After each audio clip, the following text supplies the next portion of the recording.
আসসালামু আলাইকুম। আমি আবার চলে এসেছি। আজকে রান্না করব রাজহাঁসের মাংস। তো অনেকেই আছে হাঁসের মাংস থেকে একটা স্মেল বের হয়, যার কারণে খেতে পারে না। যেমন আমি নিজেও এই গন্ধের জন্য খেতে পারি না। তো এইখানে আমি হাঁসের মাংসে একটা লেবু, লবণ আর হলো আদা রসুন বাটা দিয়ে মেরিনেট করে রেখে দেবো কিছুক্ষণ। 10 থেকে 15 মিনিট পর আমি মাংসটা আবার ভালো করে ধুয়ে একটা কড়াইতে অল্প পরিমাণ তেল দিব, কারণ মাংস থেকে তেল একটা বের হবে, যার কারণে বেশি তেল দিব না। সে অল্প পরিমাণ তেলের মধ্যে আমি সুন্দর করে এটা ভাজা ভাজা করে নেব। তো আমি মাংসটা যখন ভাজা ভাজা করতেছি, এত সুন্দর একটি স্মেল বের হচ্ছিল, মনে হচ্ছিল না যে আমি হাঁসের মাংস রান্না করতেছি। তো এটা যখন আপনারা করবেন নিজেরা বুঝতে পারবেন, হাঁসের মাংসের গন্ধটা একদম চলে যায়। দেখছেন কতগুলো তেল বের হয়েছে। ভাজা হয়ে গেলে মাংসটা আমি আলাদা পাত্রে তুলে নেব।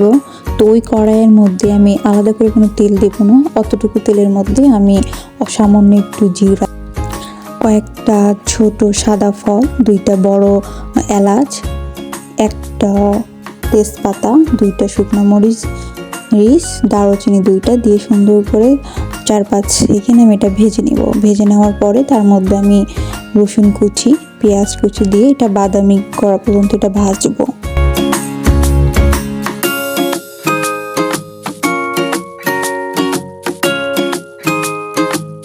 যখন ঠিক এমন বাদামি হয়ে যাবে, এই পর্যায়ে আমি 1 চামচ লবণ, আদা রসুন বাটা দিয়ে দেবো 1.5 চামচের মতো, 1.5 থেকে 2 চামচ।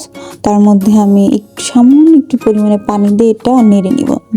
তার মধ্যে আমি 1 চামচের মতো হলুদের গুঁড়া, আপনাদের স্বাদ অনুযায়ী আপনারা গুঁড়ামরিচ দিবেন। আমি এখানে 3 থেকে 4 চামচের মতো গুঁড়ামরিচ দিয়েছি। 1 চামচ জিরা গুঁড়া, 1 চামচ ধনে পাতা গুঁড়া দিয়ে আমি এটা মশলাটা সুন্দর মতো এই তেলের মধ্যে কয়েক সেকেন্ড কষায় নিব। নেওয়ার পরে আমি সামান্য একটু পরিমাণে পানি দিয়ে আবার ভালো করে আমি এটা কষাবো কিছুক্ষণ।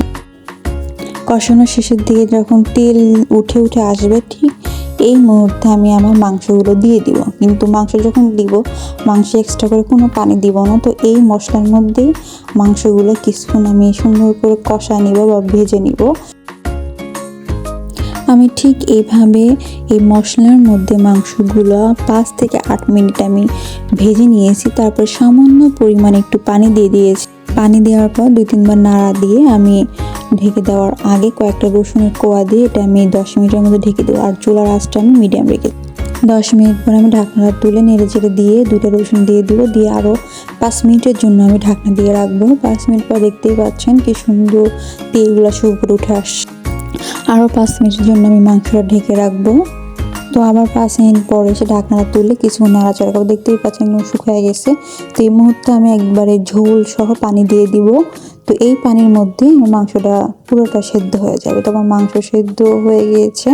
তো ঠিক এই তেল ভাব হওয়ার পর আমি এটা নামিয়ে নিয়েছি। তো কেমন হয়েছে আজকের রান্না? এটা আমার নিজস্ব রেসিপি।